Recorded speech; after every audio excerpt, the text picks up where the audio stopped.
Welcome back, everyone, to Making Waves, the show from the Chicago Maritime Museum all about our city's past and present on the waterways.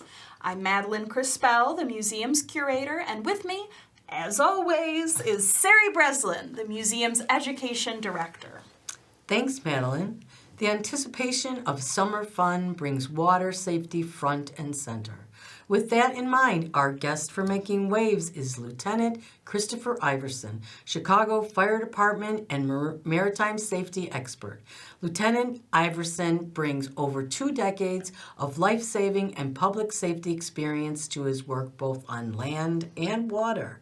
His passion for water safety began early, participating in junior lifeguard programs, sailing with his family, and competing on swim and water polo teams. He went on to serve as a lifeguard for 3 years, competing internationally in lifeguard competitions, then moving to California for ocean lifeguard training, coming back to Chicago as a lifeguard mate and officially joining the Chicago Fire Department Academy. The best part of our guest today is that he's my son. Lieutenant Iverson has dedicated 16 years to the Chicago Fire Department and has spent the past 9 years with the department's Air-Sea Rescue Unit, where he has served both as a rescue diver on Fast Boat 88 and as a helicopter pilot. Lieutenant Iverson has extensive field experience combined with his lifelong dedication to public service. And this uniquely positions him as a trusted advocate for water safety education. Chris, we're so happy to have you on this episode of Making Waves. Thanks very much. Thank you for having me. So we thought we would just jump right in with a question that I certainly had as somebody whose experience of the lake is mostly historical. Could you tell us a little bit, what is Air-Sea Rescue? Air-Sea Rescue is our division in the Chicago Fire Department that deals with water safety. We have 37 miles of lakefront in Chicago, as well as rivers, lagoons, small ponds that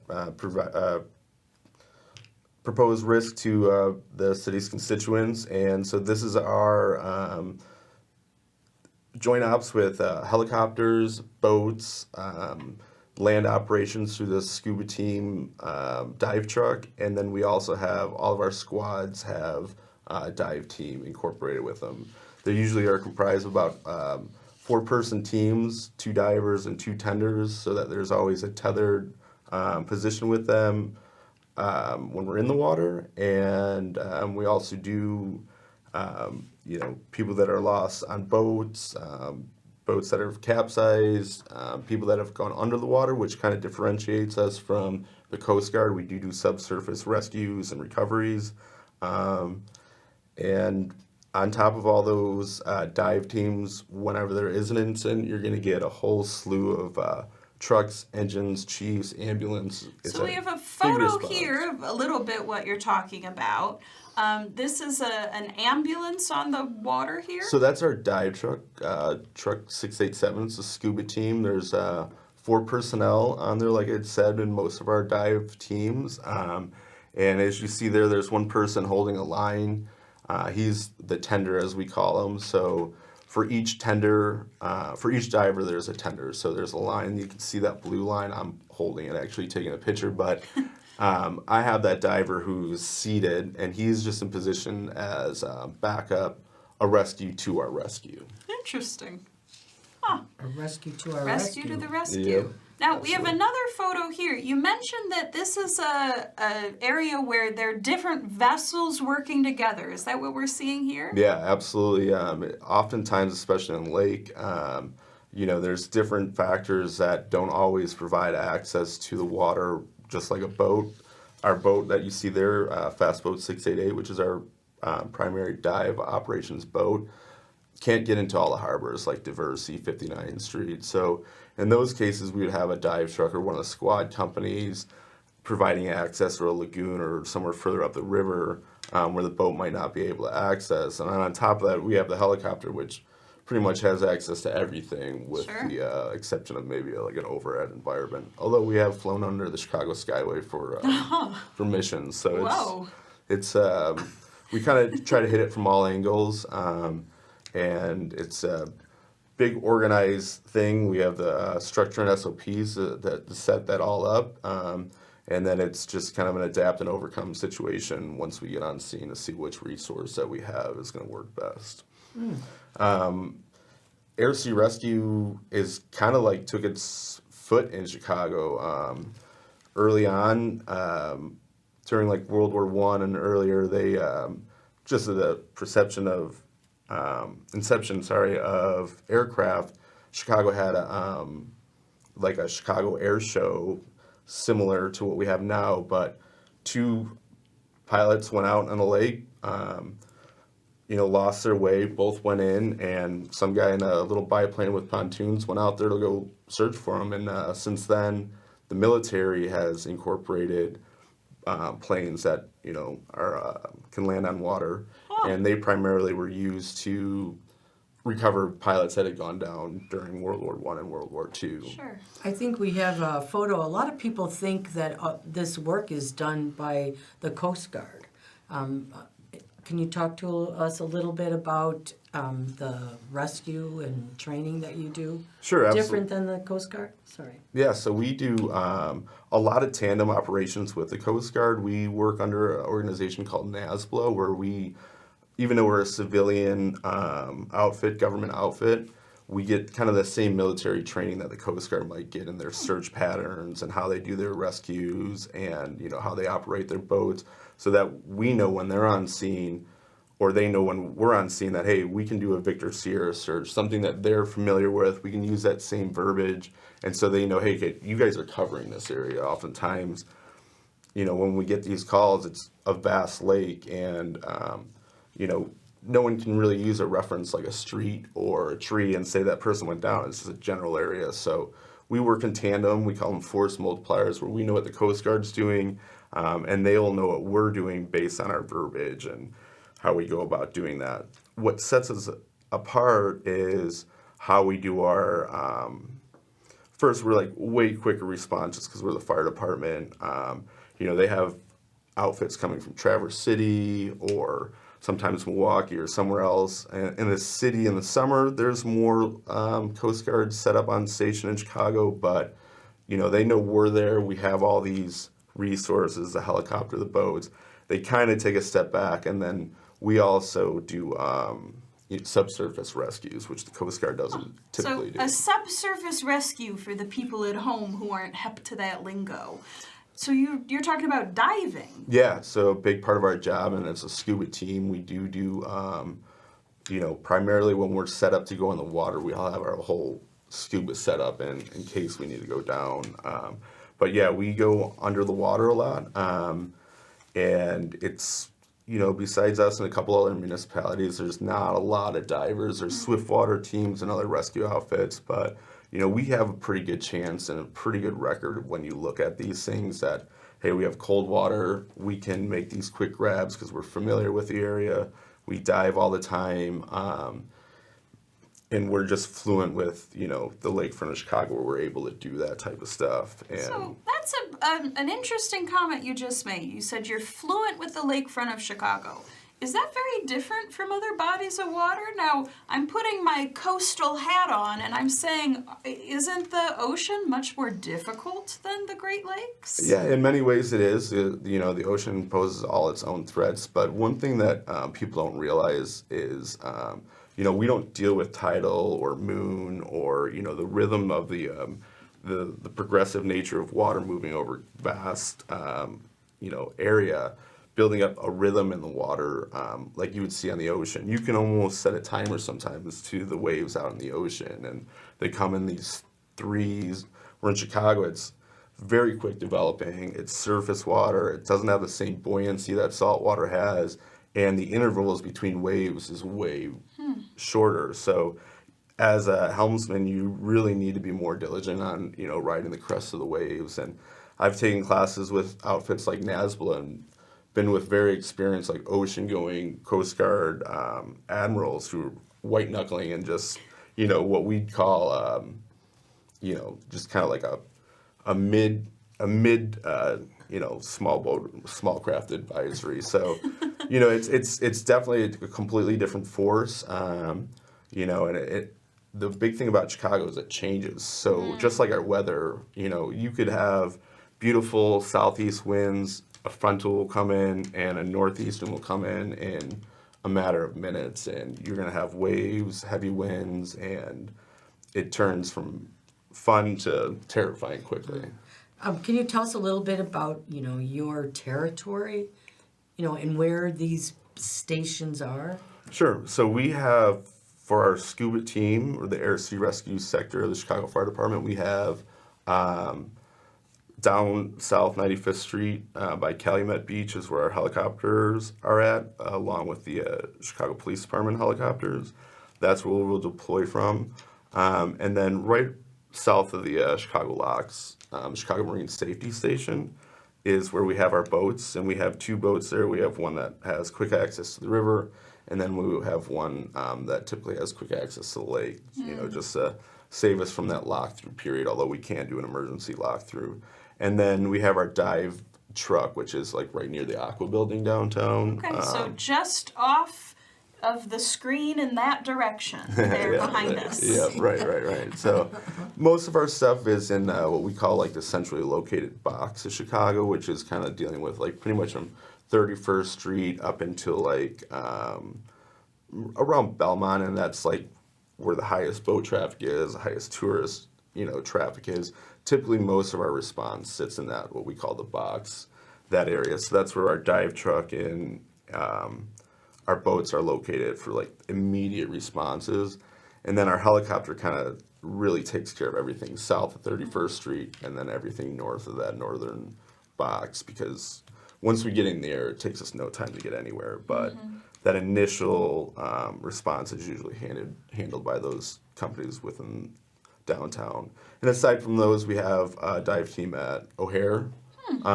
We have one a little bit further west and north with our Squad 2, and then Squad 5 is down in the south side of the city, so they have a dive operation, and then the big house on Illinois, Squad 1 has a dive outfit. So I know all of our viewers at home know that the first fire company in Chicago was founded in 1832, the Washington Volunteers, founded before the city itself was established.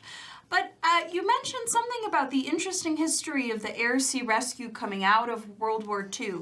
How has Chicago shaped how the world responds? So it's been pivotal in how we do so much stuff in water safety and so many different things. Fire safety. I mean, we had the Chicago fire, which was devastating, obviously. Our whole infrastructure is set up around that to prevent that from happening again.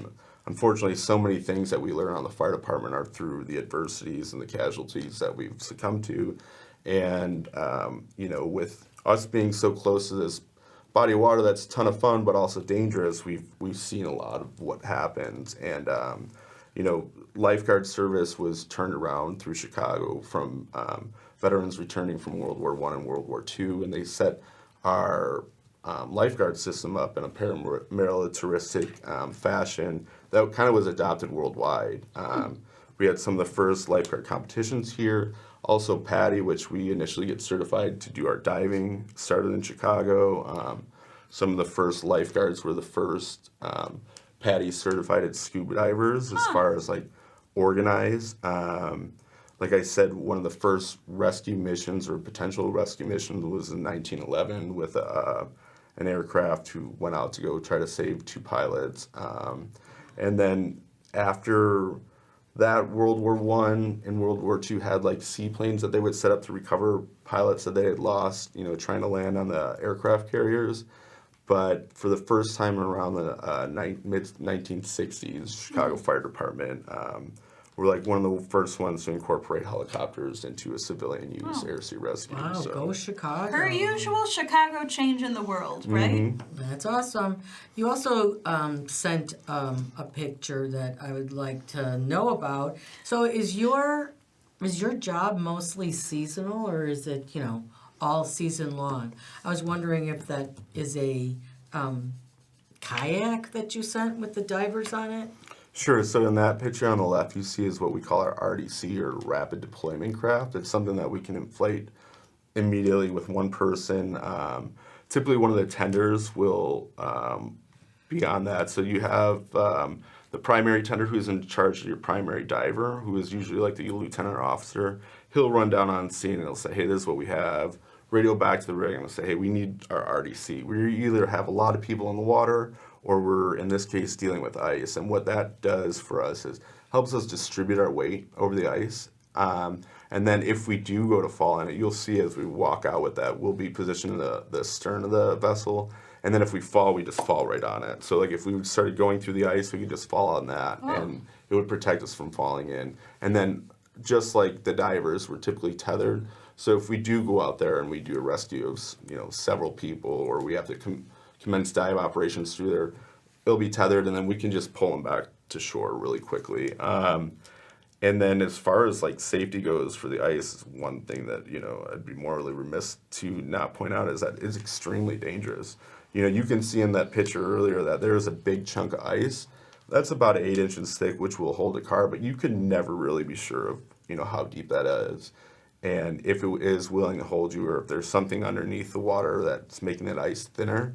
In Chicago, we also deal a lot with what we call pack ice, where it's just like these big, vast chunks of ice that move across the water and sometimes settle into our beaches or our harbors. People think that it's safe to walk on those, but the big issue with that is, once you slip in between that ice, if it is that pack ice, that ice will just, reseal right away and then you'll be stuck underneath it. So it's not a seasonal thing. We're always dealing with people walking out on the ice, fishing on the ice, cars driving into the water. We're telling you ice, here on Making Waves, don't do that, yeah, guys. don't do that. Yeah, it's cold. Have you ever had to fish somebody out of the ice? Yeah, I've worked on several calls that we've gone through the ice and recovered people, and we'll usually use a chainsaw to go through if we don't already have the ice hole, that car or that person made. But absolutely, I mean, Stay on land this winter, everybody. So does the police, you said police have a helicopter, do they help with rescues? No, so I mean, the police will be dispatched on our water rescue calls. And while they do have a dive team, they kind of give us the first 90 minutes on scene. So that's really the rescue time. And they've seen through like cold water, different physiological responses that the body has when you're, being submerged in water, that you could live up to 90 minutes depending on the temperature of water. So for that first 90 minutes, the police really kind of hand the scene over to us. So we'll do the rescue operations, and after that 90 minutes, it'll go into a recovery operation where that's really where the police step into. They also do a lot of evidence recovery. They do, safety things and inspections, Navy Pier. And the really integral part of their thing is, just working with us, protecting us, and us them. So,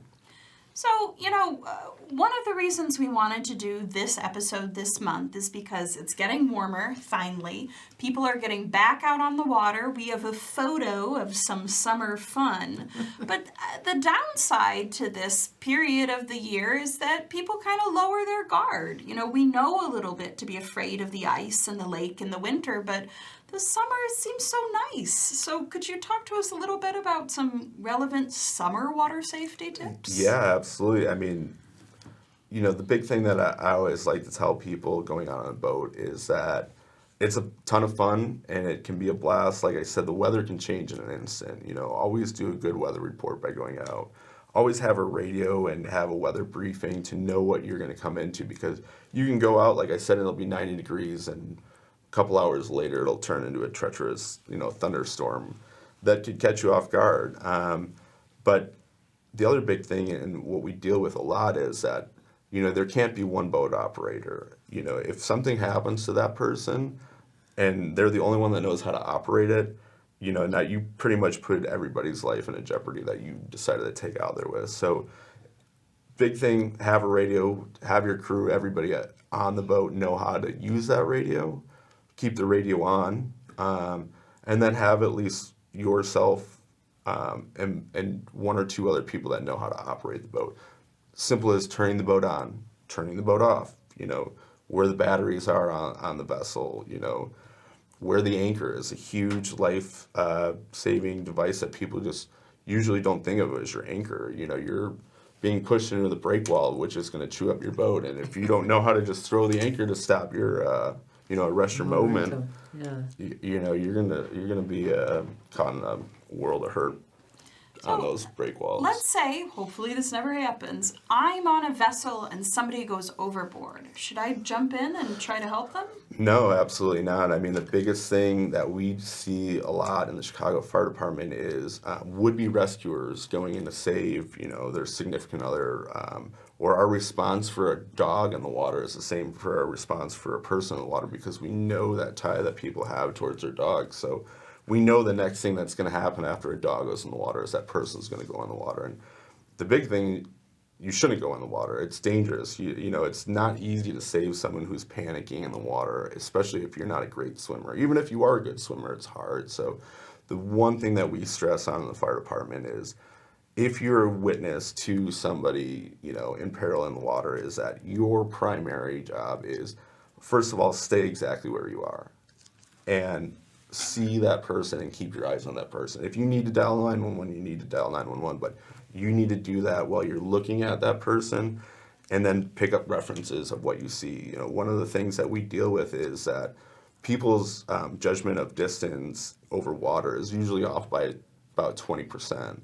It's very hard to tell what the distance of land, or between land and water. So big thing is stay in your spot, be there for us when we get on there, give us all the pertinent information, and then just develop that last scene point and hold on to that, because that's the only way we're able to really, commence any dive operations is with a good last scene point, because otherwise we're just searching a giant vast body of water and it's not easy to move underwater. So Can you give us a little bit of radio etiquette? I know there's different calls that you're supposed to use.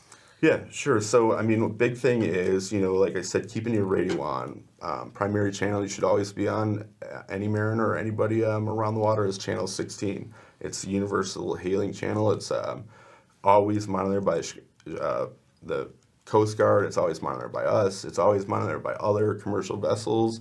And knowing what to say when you're on that radio. And, the two biggest things that you'll hear probably if you listen to it a lot is a security announcement, a pon-pon, and a mayday. And they kind of escalate in that fashion from, one, a security is just, hey, we're announcing we're doing this. We're just letting other vessels know that are in the area. This is what we're doing. We might not be underway, so just give us way a little bit or just be cognizant of what's going on. A pon-pon is a little bit more severe in that it could potentially just be a log in the water, but it will, create damage to a vessel that's, transiting that area. So, hey, there's a giant log in the water, watch out for this. This could actually wreck your boat. And then the last thing is mayday. And, I'm sure you've heard that, but that is like immediate risk of, injury or death. And as a mariner, you should be knowing these things. Like I said, know the area that you're. There's not street signs saying, "Hey, there's speed bumps here." You know what I mean? But there are shoals and there are, nun buoys like the Coast Guard had talked on your previous show, letting you know where those shoals are, those shallower areas, or more dangerous areas to go through. And as a boater, you should really know those things. There's a lot of hidden obstacles. Just slightly submerged in Chicago, so it's important to know that. And all mariners are responsible to respond or get out of the way. Yeah, absolutely. You're really taking on a responsibility when you get onto a boat, not only for yourself, but whoever you have, your passengers, your crew, other vessels around you, other people in the water. It's not something people should take lightly. A lot of people do, but it is fun, and just a little bit of safety and a little bit of forethought can really pay dividends in whether you survive or not. Save lives. Now, I've heard from both of you that it is important to respect the water, and it's important to feel comfortable, to feel safe on the water from an early age. we're about to wrap up here today, but I'm wondering if you could talk a little bit about how, raising your kids on the water helped, bring us a lieutenant from the CFD here today. Well, respect is number one, and it's really, really important that you know how to swim. Swimming lessons are really important, and I can't stress more enough how people need to respect the water. Don't treat it carelessly. You could save lives. I just feel like we could have you on for 3 more episodes, but. Well, Lieutenant Iverson, thank you so much for joining us today. Remember, folks at home, stay off the ice, don't swim alone, and let's make the CFD's job a little easier this summer, right? Now, you can, as always, learn more on our website, the ChicagoMaritimeMuseum.org. Again, a huge thank you to the Chicago Fire Department and Lieutenant Chris Iverson. We're going to end our episode today with a very exciting clip. We've talked a lot about what Chris and his compatriots do. Now you're going to get to see it. So thanks, everyone, so much for joining us today. We'll see you next month. Thank you for your service. Thank you for your service, Thank you. Lieutenant Iverson. Thank you. Bye-bye.